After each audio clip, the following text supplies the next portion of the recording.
की पंडित जी की हाल चाल यो ठीक छियै?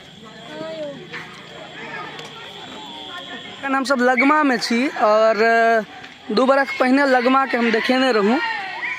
अब एहिमे से कते बच्चा छै जे हमरा चिन्है छै से देखै छियै, देख सकै छियै सब धोती पहिरने।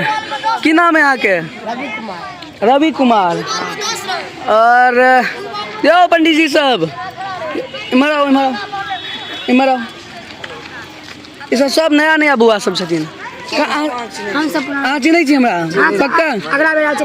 हाँ चिन्है छियै। और हमरा देखियो कुश्ती ले रहल छथिन ई सब।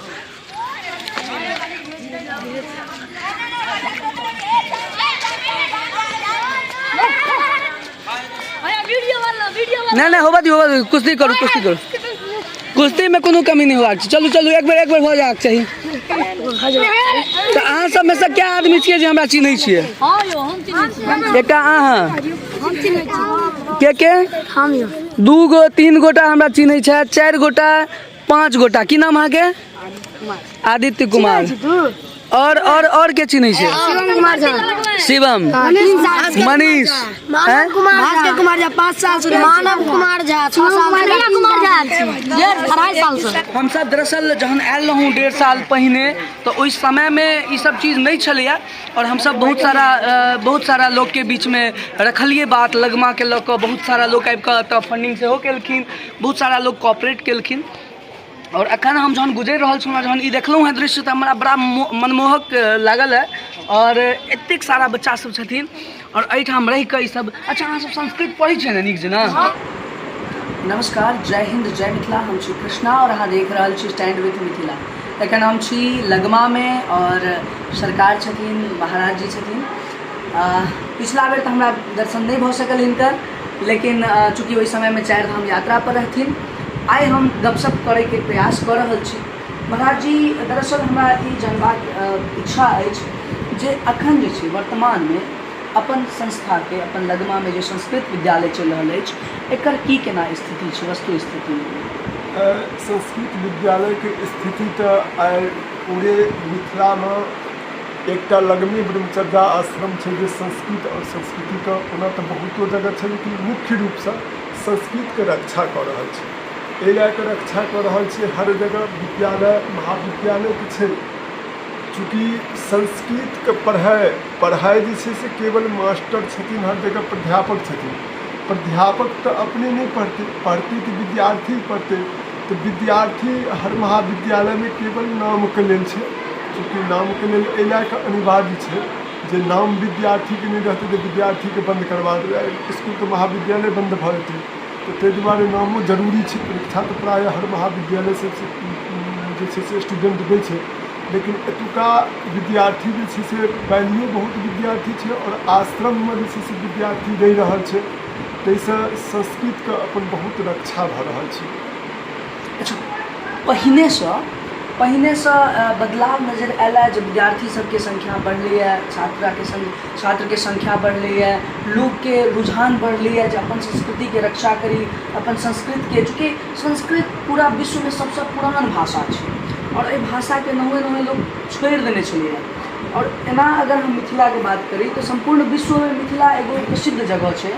और एहिठाम अगर संस्कृत के हम बात करी तो वो नहुए जे से आप विस्तार देखा के आबि रहल छै। तऽ एहिमे केहन की लागि रहल है जे लोग के रुझान छै? विस्तार संस्कृत जे छै से पहले संस्कृत के लोग हे दृष्टिकोण से देखै छलै। हे दृष्टिकोण से किया देखै छलै, लेकिन संस्कृत तो सर्वोपरि सब दिन से छलै। लेकिन पहले की होइ छलै जे गरीबेटा बच्चा संस्कृत पढ़ै छै, लेकिन एहन कोनो बात नहीं छै जे गरीबेटा बच्चा संस्कृत पढ़ै छै। और एहि बेर जहिया से ठाकुर जी के कृपा से बीपीएससी वाला टीचर के परीक्षा जे एग्जाम लेल गेलखिन, तो ओहि परीक्षा में लगभग जे छै से अनेकों छात्र जे छै से कम्पीट केलखिन और हुनका जे नौकरी भऽ गेलनि। तो लोग के विशेष संस्कृत पढ़े के रुझान मिले। अब नीको बच्चा में नीको परिवार के बच्चा के होइत रहे छै जे आप संस्कृत में हिंदी लऽ कऽ और संस्कृत के अध्ययन करें। तो बहुत नीको परिवार और संस्कृत से जुड़ल है पहले का। अच्छा बहुत सारा लोग के प्रश्न इहो रहे छन मन में जे एहिठाम कोन तरहके बच्चा आबि कऽ शिक्षा ग्रहण करै छथिन, चूँकि ब्रह्मचारी आश्रम छै और एहिठाम एकटा और शब्दावली छै जे हालांकि सनातन धर्मके देखल जाए तऽ ओ जे एगो पूरा पैरामीटरके ओकरा अगर हम देखिए तो ब्राह्मण के एगो छलैया मुख्य भार जे ओ शिक्षण ग्रहण करथिन, शिक्षादान देथिन और भिक्षाटन कऽ कऽ जीवन के यापन करथिन। हमरा लगैया लगमा ही एकटा एहन पूरा भारत में संस्थान छै, हालांकि अनेको जगह छै, मुदा अगर हम बिहार के बात करी तो ओहिमे लगमा के सर्वप्रथम नाम आबै छै। तो एहिठाम ब्राह्मण बच्चा ही शिक्षा ग्रहण करै छथिन, शिक्षा के छै से चूँकि ब्रह्मचारी आश्रम के जे नियम छै ओकरा पालन करै छथिन, या फिर कोनो भी बच्चा आबि कऽ रहि सकै छथिन, रहै छथिन। ई जे छै से आश्रम जेना सबके अपन अपन आश्रम होइ छथिन, तऽ ई वर्णाश्रम छै और महाविद्यालय विश्वविद्यालय में जे छथिन एहिमे एहन कोनो व्यवस्था नहीं छथिन केवल ब्राह्मणे टा के बच्चा पढ़ि सकैए, और विद्यालय महाविद्यालय में हर कास्ट के बच्चा पढ़ि सकैए और पढ़ै छै। एहन कोनो बात नहीं छै कि केवल ब्राह्मणे टा के बच्चा पढ़ै छै विद्यालय महाविद्यालय में, ओहिमे सब कास्ट के बच्चा पढ़ै छै। और आश्रम मतलब परिवार, घर तो निजी है छै, तो ई हमर जे छै से ब्रह्मचर्या आश्रम छै, ई हमर निजी, एकरा निजी मतलब ई हमर निजी पर्सनली व्यक्तिगत नहीं छै, ई समाज के ब्राह्मण समाज के ई संस्था जे छथिन तऽ एहिमे अक्सर जे छै से प्रायः परिवार के बच्चा, ब्राह्मण परिवार के बच्चा विद्या अध्ययन करै छथिन। केवल आश्रम में नहीं छै कि विद्यालय में महाविद्यालय में हर कास्ट के बच्चा एडमिशन कराबै छै, परीक्षा दै छै, पढ़ै छै, ओहिमे कतौसँ कोनो रोक टोक नहि छथिन। जी अच्छा, जे मतलब एहि नियम के पूर्ण रूप से पालन कर सकै छथिन हुनका एहिमे शामिल कयल जाइ छै। अच्छा, हाँ, एहन कोनो बात नहीं छथिन जे महाविद्यालय प्लस विद्यालय में जे एहि नियम के फॉलो करथिन वएहटा जे छै से विद्यार्थी रहि सकै छै, एहन कोनो पालन नहीं छै। विद्यालय प्लस महाविद्यालय में कोनो भी विद्यार्थी एहि रूल के अगर पालन नहियो कऽ पबै छथिन तैयो हुनका एडमिशन में कतौसँ कोनो तरहक बाधा नहि छनि, ओ आबि कऽ एडमिशन करा कऽ इसकुल में पढ़ि सकै छथि, महाविद्यालय में पढ़ि सकै छथि, विद्यालय महाविद्यालय दुनू में आबि कऽ पढ़ि सकै छथि। ओहिके लेल कोनो रोक टोक नहि छै, ओहिके लेल जे भी कोनो प्राध्यापक छथिन ओ ओहि दृष्टिकोणसँ नहि देखथिन, और जेना एहि आश्रम के विद्यार्थी के पढ़बै छथिन तेनाहू वैली विद्यार्थी के पढ़बै छथिन और पढ़ेथिन। अच्छा, हमर दूटा प्रश्न अछि जे दुनू को पैरेलल छै। पहिल तऽ ई जे बच्चा सब एतऽ पढ़ै छथिन हुनकर भविष्य कोन तरहसँ अहाँ देख रहल छी, चूँकि संस्कृत के विषय में ने सरकार ओहन तरह के किछु प्रयास कऽ रहल छथिन बहुत पैघ पैमाना पर। हमरा लगैए किछु पैमाना तऽ बढ़लैए किछु 1 दशक 2 दशक में, लेकिन एकटा तऽ बच्चा के भविष्य के लऽ कऽ चिंतित लोक रहै छथिन, मन में आबै छनि जे हमर बच्चा अगर ई आश्रम में जुड़ै छथिन तऽ हुनकर भविष्य केहन हेतनि। तऽ ई अहाँ हमरा, चूँकि हम दूटा सवाल एहिमे जोड़ल छलहुँ, लेकिन हमरा ई सवाल के एगो उत्तर दिअ जे बच्चा के भविष्य के प्रति अहाँ सबके कोन तरह के छै से दूरदृष्टि तक देख पाबै छी। देखियो, जहाँ तक बात रहलै तऽ दोष बच्चा में नहीं पायल जाइ छै, दोष पायल जाइ छै गार्जियन में, किछु बच्चों में रहै छै।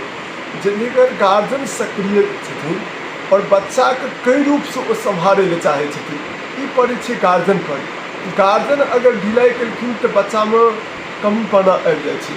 अगर गार्जियन मानि लिअ हुनका ऊपर हर दृष्टिकोण पर नजर रखै छै, बच्चा के हमर की क्रियाकलाप या हमर बच्चा कतऽ गेल, कतऽ सुतल, कतऽ उठल, कतऽ बैसल, एहि चीज पर अगर गार्जियन पूर्ण रूप से ध्यान देथिन तो हुनकर बच्चा निस्संदेह छै जे हुनकर बच्चा में कोनो तरहक कमी नहीं हेतै। ई कमी केवल गार्जियन के छै, बच्चा तऽ अबोध होइ छै, बच्चा के तऽ ओहि रूप ज्ञान नहीं होइ छै, बालपन रहै छै।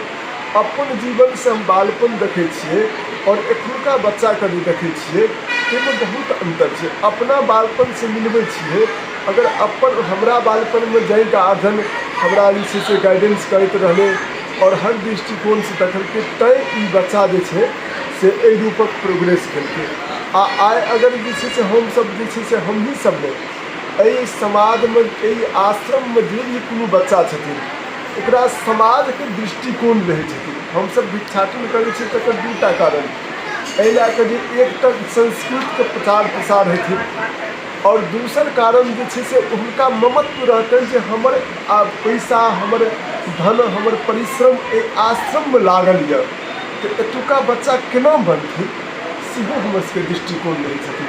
आ दोसर बात जे छै से आश्रम ओहि जगह सेहो चलै छथिन बढ़िआँ। अच्छा, एडमिशन के प्रोसेस की छै? जे केओ बच्चा के एडमिशन करऽ चाहै छथिन, केओ गोटा आनऽ चाहै छथिन, तो वो प्रोसेस की छै इससे एक बार हमरा तारे देख सकै छी अहाँ। एगो हम चीज अहाँके बहुत सुंदर दृश्य देखा रहल छी, और ई सिर्फ और सिर्फ जे छै एहि तरहसँ प्रणाम करैके व्यवस्था अहाँ केवल और केवल अहाँ लगमामे ही देख सकै छी।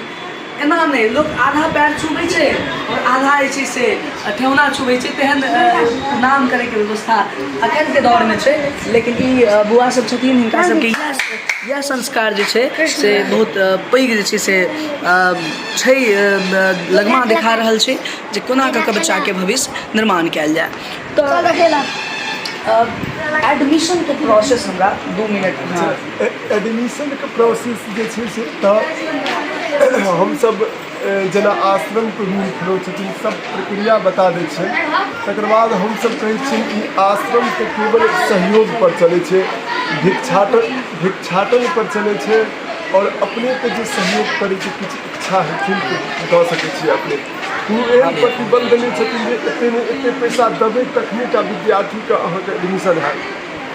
एकरा जे छै से हुनकर पारिवारिक परिस्थितिके कोन अवस्थाके छथिन। अगर संस्कृत पढ़बैके इच्छुक रहै छथिन, हुनकर परिवारमे जेहन परिस्थिति रहै छथिन तदन अनुसार हमसब किछु मानि लिअ जैसे अर्थके अपेक्षा कऽ लेलहुँ जे किछु अपनेके अर्थके सहयोग करतियै। अगर मानि लिअ ओहि व्यक्तिके बिल्कुल निरीह छथिन, कोनो अर्थके जे छै से अवलम्बन नहि छनि, तऽ ओहि विद्यार्थीके हमसब ओनाहू रखै छी, कोनो अर्थके तेहन दबाव नहि छै।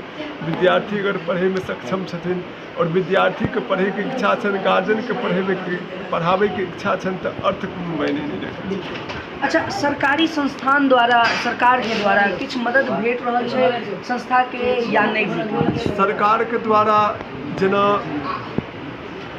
आश्रम के तै रूप से नहीं भेट रहल छथिन, तहन तऽ महाविद्यालय प्लस विद्यालय के भेट रहल छथिन। विद्यालय महाविद्यालय में जे प्राध्यापक छथिन ओकर सरकारिए दरमाहा भेट रहल छथिन। जेना एखन स्कूल निर्माण भऽ रहल छै ओ सरकारिए तरफसँ भऽ रहल छै। जे अपने रूम हमसब जे रूममे अपने सब ठाढ़ छियै इहो सरकारिए तरफसँ निर्माण भेलै।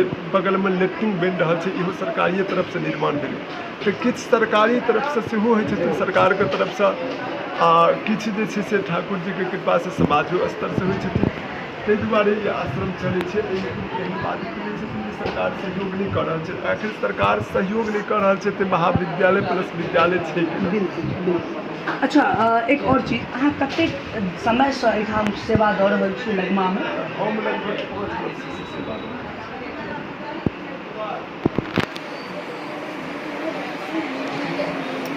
5 वर्ष।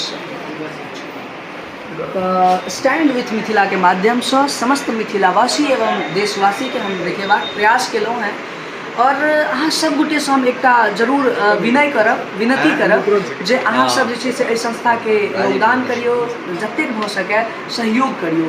चूँकि हमर सबके समाजके लेल ई अति आवश्यक अछि जे हमसब संस्कृतके जीवित राखी और एकटा ओहि लेवल तक लऽ चली जतऽसँ संस्कृत गुंजै छै, जतऽ अहाँ देख सकै छियै पूर्ण रूपसँ जे छै से पिछला 500 सालके अगर अहाँ ठीकसँ अध्ययन करबै अहाँके लागत जे संस्कृतके की योगदान छलैए ओहिसँ पहिने और आबके समयमे की छै। हमसब चाहै छी जे सरकार एहि चीज पर ध्यान देथिन और ताकि लगमा सन संस्था आगाँ बढ़ि सकै। ई ब्रह्मचारी आश्रम जे ई देख सकै छी अहाँ तमाम सारा छात्र छथिन। अच्छा, अहाँके शुभ नाम की भऽ गेल? जी, हमर शुभ नाम अमोल कुमार झा। अमोल कुमार झा। कतेकमे पढ़ै छियै? जी, हम अग्र शास्त्री प्रथम वर्षमे जेबे करबै। अच्छा, और अहाँके नाम की भऽ गेल? अहाँ कहिया एलियै? तऽ हम कल परसों ही। अच्छा, काल्हि परसों अहाँ एलियै। तमाम सारा बुआ सब छथिन और गुरुजी सब सेहो छथिन। रुपेश जी से, तऽ रुपेश गुरुजी से हमसब पूर्ण रूपसँ जे छै से हिनकासँ गपशप भेले रहै, और लगमाके जे पहिल भेँटघाँट भेल रहै ओहिमे हिनकर हमर बहुत योगदान रहनि। और दरअसल हम आइ गुजरि रहल छलहुँ हैं एहि दने रास्तासँ, तऽ एक बेर सरकारसँ महाराज जीसँ दर्शनके जे छै से प्रयास केलहुँ। जी, आइ दुनू गोटेके दर्शन भऽ गेल। और रुपेश जीके बहुत बड़का योगदान रहलनि हैं, और हमर प्रयास जे ओहि समयमे रहै तो बहुत गोटे सामने आयल रहथिन और लगमा के प्रति जानकारी दूर तक जा सकले हमर प्रयास से, हमरा जतेक लोग जनै छथि ताहि माध्यम से। तो कहीं ना कहीं एतेक सुंदर दृश्य, हालांकि पुनः आबे के हम प्रयास करब और विस्तृत रूप से लगमा के देखेबाक हम माने बहुत विस्तृत यज्ञ के आयोजन भ रहल छै जी, ओहिमे सब गोटे के सहयोग का आह्वान सेहो अपना माध्यम से करब। बिल्कुल। और 2 मिनट हम चाहबेन जे गुरुजी से हो, रूपेश गुरुजी से हो एहि चीज के ऊपर रखती। पहिने से और एखन में तो हमरा बहुत अंतर देखऽ में आयल है और महाराज जी के कृपा छनि और अहाँ सबक एतेक प्रयास छै जे हिनकर सबके भविष्य के प्रति और बैक एंड पर सेहो चर्चा छै एहि चीज के हम देखलिए। तो अखन अहाँ अपना स्तर से हमरा जरूर बताउ जे चूँकि अहाँ एहिमे हमरा तऽ जहन हम फर्स्ट टाइम आयल रहूँ तऽ अहाँसँ भेँट घाँट भेल रहै, ओहि समयमे महाराज जी रहथिन 4 धाम दर्शन पर। तऽ अखन के समय में की ओहिसँ अंतर की भेलैए छात्र के? जहिना चलै छलै तहिना चलि रहल छै, बल्कि और बढ़िया विकास भऽ रहल छै। 2025 में जे छै से महाराज जी के इच्छा छनि और जे माने बहुत एकटा विस्तृत यज्ञ के आयोजन जे छै से भऽ रहल छै और पूरा अपन मिथिलांचल के समाज में एकजुट भऽ कऽ एहि यज्ञ के सफल बनबऽ के लेल प्रयासरत छथिन। बहुत सारा लोग जे छै से एखन तक कए बेर बैठक भेलै हैं, 2 बेर तऽ ओहिमे एबो केला हँ। तऽ हम अहाँके माध्यम से इएह आह्वान करऽ चाहबै कि सब गोटे एहिमे सहयोग करथि और ई जे लगमा ब्रह्मचर्य आश्रम ऐतिहासिक ई भूमि ओहि पर जे छै से यज्ञ केना सफल हेतै ताहिके लेल सब गोटे प्रयास करथि। बिल्कुल, ई मिथिला के लेल गौरव के विषय छै जे 2025 में महायज्ञ होबऽ जा रहल छै और समस्त मिथिलावासी और समस्त मिथिलावासी ही नहीं संपूर्ण भारतवर्ष के एहिमे दिलचस्पी लेबाक चाही, चूँकि ई महायज्ञ मिथिला के तरफ से विश्व कल्याण के लेल और भारतवर्ष के कल्याण के लेल हेतै। तऽ सब गोटे के बहुत बहुत धन्यवाद, आभार प्रकट करब और एक बेर और कहब जे सहयोग करियो और लगमा के पुनः हम सब विश्व पटल पर आनी और संस्कृत के गुंजमान के एकटा जे छै से ध्रुव तारा इहो लगमा साबित होय, सएह प्रयास है। बहुत बहुत आभार, प्रणाम और स्टैंड विथ मिथिला के माध्यम से राखे के प्रयास करो। धन्यवाद।